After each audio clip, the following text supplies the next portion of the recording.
Okay, if you have this guy and this guy, and it looks like you're supposed to have that vacuum pump, well, ignore that shit.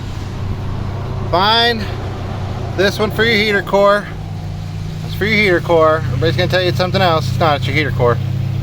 And you've got another vacuum line that sits up in here, and it runs through here, and it ends up right here at this T.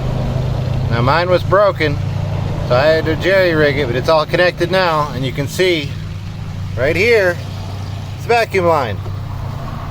So it's right there on the HVAC system. It's very plain as day. It's hard to find if you're not paying attention though. Ask me how I know.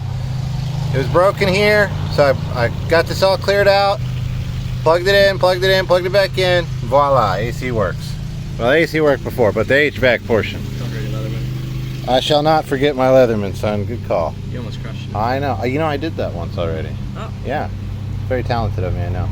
But yeah, that's it. Also, here's the belt routing for anybody that might need it. Here's this as well, if you ever might need that. If you ever want to know how much a 1997 OBS 7.3 liter E40D needs for R134A, it is that right there. Everybody else tell you something different, they are wrong.